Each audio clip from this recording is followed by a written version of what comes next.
Satu serangan udara, satu kematian komandan, dan kini seluruh Timur Tengah berada di ambang ledakan baru. Hizbullah menegaskan, balasan mereka akan menghantam Yerusalem.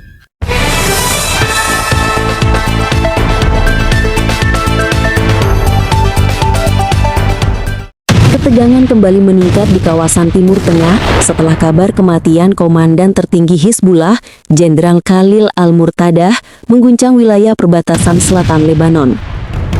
Al-Murtadah yang dikenal sengaja tinggal dan bersembunyi di desa-desa pedalaman sebagai bagian dari strategi perlindungannya, dilaporkan tewas dalam sebuah serangan udara presisi pada Sabtu dini hari.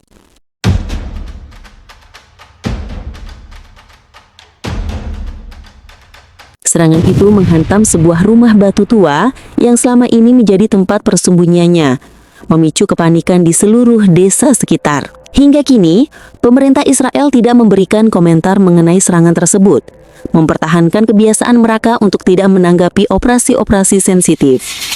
Sementara itu, kepemimpinan Hizbullah langsung merespons dengan keras. Dalam pernyataan resmi, mereka menegaskan bahwa darah sang komandan tidak akan tumpah sia-sia. Pernyataan itu dibacakan oleh juru bicara baru Hizbullah, Hassan Al-Baradi, di hadapan ribuan pendukung yang berkumpul di Beirut Selatan. Suasana duka berubah menjadi gelombang kemarahan. Dengan suara lantang, Al-Baradi menyampaikan ancaman balasan yang segera menyebar ke seluruh media internasional. Yerusalem akan menjadi pusat guncangan besar. Kami tidak lagi menahan diri. Balasan kami akan menghancurkan. Dalam pidato lanjutan, Al-Baradi menegaskan 3 poin utama, bahwa Hizbullah akan melancarkan pembalasan besar, bahwa target mereka adalah jantung entitas Zionis, dan bahwa serangan itu akan mengubah wajah Yerusalem untuk selamanya. Deklarasi tersebut langsung memicu mobilisasi massa. Ribuan pendukung turun ke jalan sambil mengangkat potret Al-Murtadah yang selama ini jarang terlihat di publik. Sementara itu, di Beirut Selatan, basis kekuatan Hizbullah, kedukaan mendalam bercampur dengan ketegangan politik internal. Kematian Al-Murtadah menciptakan kekosongan strategis yang sulit diisi. Meski Hizbullah memiliki struktur komando yang stabil, posisi Al-Murtadah selama ini dianggap sangat sentral, terutama karena ia mengendalikan jaringan operasional dan intelijen yang luas. Di pihak Israel, ancaman itu mendapat respon cepat. Dalam 24 jam pertama, pemerintah meningkatkan status siaga nasional ke level tertinggi. Pasukan cadangan mulai digerakkan, perbatasan diperketat, dan sistem pertahanan udara Iron Dome dan David Sling berada dalam posisi siap tembak selama 24 jam penuh. Yerusalem sendiri mengalami perubahan drastis. Jalan-jalan utama diperketat penjagaannya, aktivitas wisata di kota tua merosot tajam, dan sekolah-sekolah ditutup selama 2 hari atas pertimbangan keamanan. Para analis menilai ancaman Hizbullah kali ini jauh lebih serius dibanding sebelumnya. Ungkapan penghancuran Yerusalem dinilai bukan hanya retorika, melainkan sinyal bahwa kelompok tersebut mungkin menyiapkan langkah militer yang lebih berani. Beberapa laporan intelijen mengindikasikan bahwa Hizbullah kini memiliki persenjataan yang lebih canggih, termasuk rudal berpresisi tinggi, drone kamikaze jarak jauh, dan kemampuan peperangan elektronik yang dapat mengaburkan radar. Kombinasi faktor inilah yang membuat ancaman tersebut dianggap sebagai salah satu yang paling mengkhawatirkan dalam beberapa tahun terakhir. Dan kini, setelah seluruh rangkaian peristiwa yang mengguncang ini, dunia kembali menahan nafas. Kematian Jenderal Khalil Al-Murtadah bukan hanya menutup satu bab konflik, melainkan justru membuka pintu menuju ketidakpastian baru yang jauh lebih gelap. Ancaman Hizbullah untuk menghancurkan Yerusalem telah menjadi gemar yang melintasi batas negara, menyusup ke ruang rapat diplomatik, dan menggetarkan fondasi politik kawasan Timur Tengah. Di desa-desa pedalaman Lebanon, tempat sang komandan menghabiskan hari-hari terakhirnya, warga masih menatap puing-puing rumah batu tua itu, seakan di sanalah sebuah era runtuh. Namun bagi para pendukung Hizbullah, reruntuhan itu bukan simbol kekalahan, melainkan pemantik api balas dendam yang kini menyala lebih besar. Spanduk bertuliskan nama Al-Murtadah berkibar di jalan sempit Beirut Selatan, dan wajah pria yang selama ini jarang tampil di publik justru menjadi ikon kemarahan baru. Sementara itu, di sisi lain, Yerusalem berdiri dalam diam yang menegangkan. Kota yang menjadi pusat sejarah, spiritualitas dan pertentangan itu kini berada dalam pusaran ancaman yang belum pernah diucapkan dengan nada setegas ini. Penduduk berjalan cepat, toko-toko menutup lebih awal, dan setiap sirena yang meraung membuat banyak orang menatap langit dengan rasa was-was yang sulit disembunyikan. Pertanyaannya kini bukan lagi apakah ancaman itu akan dieksekusi, tapi kapan dan dalam bentuk apa. Apakah Hizbullah benar-benar akan melancarkan serangan berskala besar? Apakah ancaman itu hanya retorika untuk memulihkan moral pendukung mereka? Ataukah ada sesuatu yang jauh lebih besar sedang dirancang di belakang layar? Tak seorang pun mampu memberikan jawaban pasti. Para analis militer memperingatkan bahwa ancaman kali ini berbeda. Hizbullah berada di titik emosional tertinggi setelah kehilangan figur paling strategis dalam struktur mereka. Tekanan internal untuk menunjukkan kekuatan besar. Tekanan eksternal di sisi lain justru mendorong mereka untuk berhitung matang sebelum memicu perang yang bisa meluas ke seluruh kawasan. Di tengah dua tarikan itu, sebuah keputusan fatal dapat lahir waktu-waktu. Israel sendiri seakan hidup di ambang tombol merah. Setiap radar disiagakan, setiap barak diisi penuh, setiap jalur udara dipantau tanpa henti. Sebuah kota kuno yang dulu ramai wisata kini berubah menjadi kota yang menunggu sesuatu. Entah serangan pertama atau tanda bahwa semuanya mereda. Namun satu hal yang pasti, kematian Al-Murtadah telah mengubah ritme Timur Tengah. Ia menjadi pemicu yang membuat setiap langkah di kawasan ini terasa lebih berat, lebih cepat, dan lebih tidak terduga. Sebuah keping domino telah jatuh dan kita belum tahu berapa banyak kepingan lain yang akan menyusul. Dan ketika malam kembali turun di Lebanon dan Yerusalem, dua tempat yang terpisah ribuan cerita namun disatukan oleh ancaman yang sama, pertanyaan terbesar itu masih menggantung di udara, tanpa jawaban. Apakah ini hanya awal dari badai yang lebih besar? Ataukah dunia sedang menyaksikan momen yang kelak dipandang sebagai pemicu perubahan terbesar dalam konflik abad ini? Hanya waktu dan mungkin satu ledakan berikutnya yang akan menjawabnya.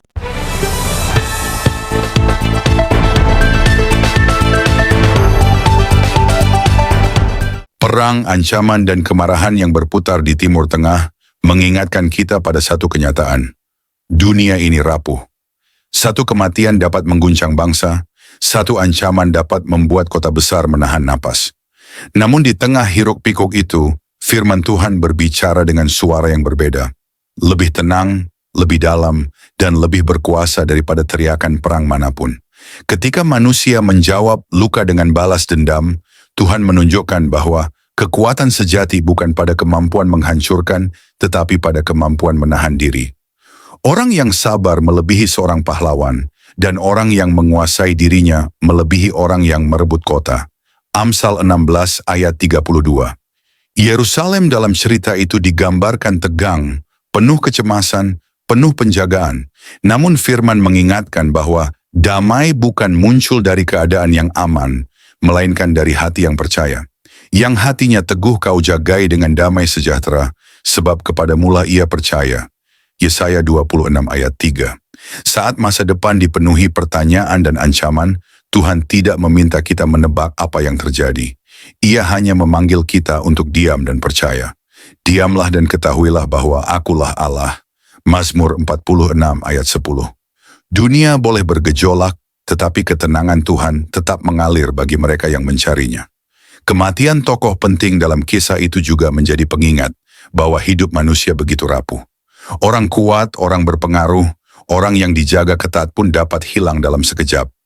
Firman berkata, ajarlah kami menghitung hari-hari kami, supaya kami beroleh hati yang bijaksana. Mazmur 90 ayat 12. Di tengah kekacauan politik dan militer, Tuhan memanggil kita bukan untuk menjadi kuat, melainkan menjadi bijak. Dan ketika situasi terlihat seperti deretan domino yang siap runtuh, firman Tuhan mengangkat mata kita lebih tinggi. Bumi bisa terguncang, kota bisa gemetar, bangsa bisa hancur, namun ada satu kerajaan yang tidak pernah goyah. Kita menerima kerajaan yang tidak tergoncangkan, karena itu marilah kita bersyukur.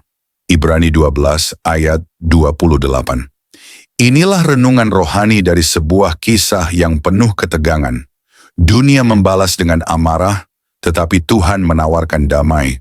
Dunia dikuasai ketakutan, tetapi Tuhan menjaga hati yang percaya. Dunia mengguncang, tetapi kerajaan Allah tetap kokoh. Dunia tidak pasti, tetapi Tuhan memegang kendali sepenuhnya. Di tengah badai berita, ancaman, dan kekacauan, firman-Nya tetap sama. Tetaplah tenang, aku tetap Allah. Dia itu Tuhan kami, Dia itu Allah kami. Saudara-saudari terkasih dalam Kristus, terima kasih sudah mendengarkan renungan firman Tuhan sore ini. Bukan suatu kebetulan jika saudara ada di sini saat ini. Tuhan sendiri yang mengatur langkahmu, Tuhan sendiri yang mengetuk pintu hatimu, dan Tuhan sendiri yang menanamkan firman-Nya ke dalam jiwamu sore ini. Biarlah setiap kebenaran yang telah kita dengar tidak berhenti hanya di telinga, tetapi menembus hati, mengalir dalam pikiran, dan diwujudkan dalam perbuatan. Renungan ini bukan hanya perenungan, ini adalah panggilan. Panggilan untuk bertobat, panggilan untuk kembali, panggilan untuk bangkit, dan berjalan dalam kebenaran yang sejati. Karena kita tidak tahu berapa banyak sore lagi yang Tuhan izinkan untuk kita.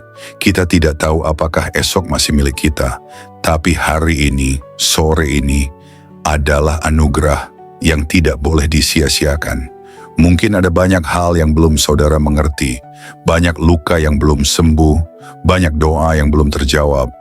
Tapi percayalah, Tuhan tidak pernah tutup telinga terhadap jeritan jiwa yang jujur, dan tidak pernah tutup mata terhadap air mata yang jatuh dalam diam. Tinggallah dalam kasih-Nya, berjalanlah dalam terang-Nya, dan peliharalah imanmu sampai akhir. Sore ini mungkin telah berakhir, tetapi firman yang telah tertanam dalam hati kita, biarlah itu terus tumbuh, menguatkan, menyucikan, dan membentuk kita menjadi serupa dengan Kristus. Bukan hanya hari ini, tapi sampai hari di mana kita bertemu muka dengan Dia yang kita imani. Jangan lelah melakukan yang baik. Jangan menyerah meski badai belum reda. Tetaplah percaya bahwa Tuhan tidak pernah melepaskan tangan-Nya dari orang-orang yang berharap kepadanya. Sampai jumpa di renungan firman Tuhan berikutnya. Tetap setia, tetap menyala dalam kasih, dan tetap berjalan bersama Sang Gembala Agung, Yesus Kristus yang hidup dan akan datang kembali. Tuhan Yesus memberkati saudara semua. Mari kita berdoa. Terima kasih Tuhan Yesus. Terima kasih untuk sore yang penuh anugerah ini. Untuk setiap napas yang masih Kau izinkan berhembus dalam tubuh kami. Untuk setiap detik yang Engkau beri, agar kami bisa duduk diam di hadapan-Mu, mendengarkan suara-Mu melalui firman yang hidup, yang menusuk hati, yang mengguncang jiwa, namun juga mengobati luka dan mengangkat kami dari kejatuhan. Tuhan Yesus, sore ini kami datang bukan hanya membawa telinga kami, tapi membawa seluruh keberadaan kami ke hadapan tahta kasih-Mu.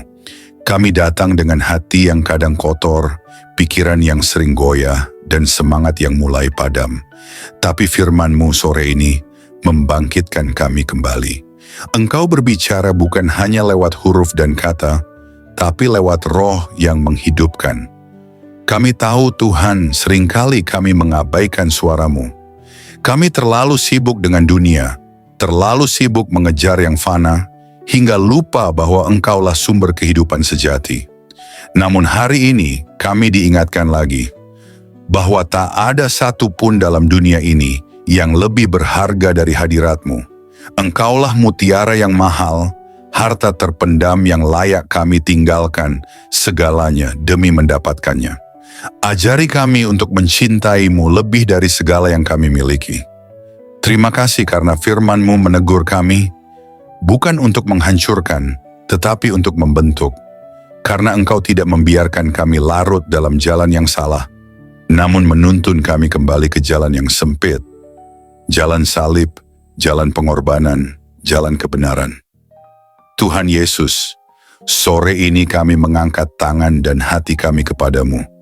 Segala yang telah kami dengar, biarlah tidak hanya tinggal dalam pikiran, tanamkan itu dalam hati kami yang paling dalam. Ubah kami mulai dari dalam, jadikan kami pelaku firman, bukan hanya pendengar setia. Berikan kami hati yang lembut, hati yang sanggup menerima koreksi, dan tidak lari dari cahaya-Mu saat dosa kami disingkapkan. Ajari kami mencintai kebenaran, meski kebenaran itu menyakitkan. Ajari kami berjalan dalam kasih, meski dunia membalas dengan kebencian. Tuhan, jadikan kami terang di tengah kegelapan, garam di tengah kebusukan dunia ini. Dan ketika nanti malam datang, dan kesunyian menggantikan keramaian, biarlah firman-Mu terus bergema dalam hati kami. Biarlah suara-Mu lebih nyaring dari hiruk-pikuk dunia.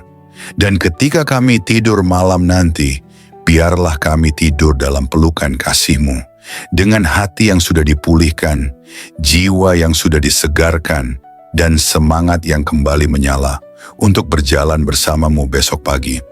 Tuhan, kami tahu hari-hari ini tidak mudah. Kami hidup di zaman yang gelap, di zaman di mana kebenaran dikompromikan, iman diperjualbelikan, dan kasih menjadi dingin. Tapi kami mohon, jangan biarkan hati kami menjadi seperti dunia. Teguhkan kami, tanamkan keberanian dalam jiwa kami. Berikan kami api dari surga yang tidak padam, untuk tetap setia sampai akhir. Kami tahu jalan sempit itu tidak mudah, tapi kami tahu Engkau menyertai setiap langkah yang kami ambil.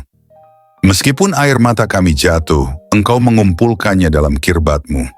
Meskipun kami berjalan dalam lembah kelam, Engkau tetap setia menggandeng tangan kami. Kami tidak sendiri, kami tidak ditinggalkan. Berkati setiap orang yang mendengar renungan sore ini, dimanapun mereka berada, apapun pergumulan mereka, biarlah kasih-Mu menjamah dan menjawab mereka satu persatu. Angkat yang tertunduk, pulihkan yang remuk, dan kuatkan yang nyaris menyerah. Sore ini, kami pulang dari hadapan firman-Mu, bukan sebagai orang yang sama, tapi sebagai orang yang telah disentuh surga. Kami pulang dengan damai, kami pulang dengan harapan baru, kami pulang dengan keyakinan bahwa Engkau tetap berdaulat di atas segala hal yang tidak kami mengerti. Dan jika malam ini adalah malam terakhir kami di dunia ini, biarlah kami ditemukan tetap setia, tetap percaya, dan tetap memandang wajah-Mu. Kami rindu saat Engkau datang kembali, Tuhan. Kami rindu melihat langit terbelah, malaikat meniup sangkakala, dan Engkau turun dengan kemuliaan. Jadikan kami mempelai yang siap. Jadikan kami gereja yang berjaga-jaga. Jadikan kami umat yang tidak tertidur. Kami tidak ingin Engkau datang tiba-tiba, dan kami masih bermain-main dengan dunia. Bangunkan kami, Tuhan. Sadarkan kami. Segarkan kami. Dan kuduskan kami hari demi hari. Terima kasih Tuhan Yesus. Segala pujian hanya bagi-Mu, segala kemuliaan hanya bagi nama-Mu, dan segala hidup kami hanya bagi kehendak-Mu. Dalam nama Tuhan Yesus Kristus, Tuhan yang hidup, Tuhan yang akan datang kembali, kami menutup renungan sore ini dengan penuh syukur dan kerendahan hati. Amin.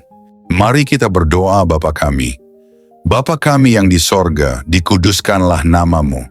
Datanglah kerajaan-Mu, jadilah kehendak-Mu di bumi seperti di sorga. Berikanlah kami pada hari ini makanan kami yang secukupnya. Dan ampunilah kami akan kesalahan kami, seperti kami juga mengampuni orang yang bersalah kepada kami. Dan janganlah membawa kami ke dalam pencobaan, tetapi lepaskanlah kami daripada yang jahat. Karena Engkaulah yang mempunyai kerajaan dan kuasa dan kemuliaan sampai selama-lamanya. Amin.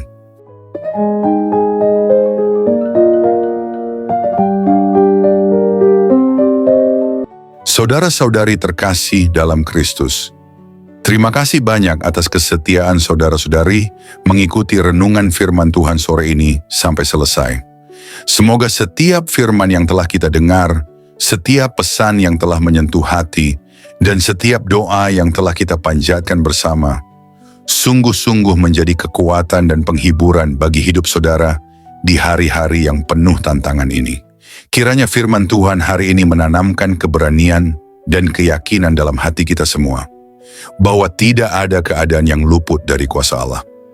Dalam kegelapan dunia yang semakin pekat, marilah kita tetap menjadi terang yang memancarkan kasih, kebenaran, dan pengharapan yang hanya datang dari Tuhan.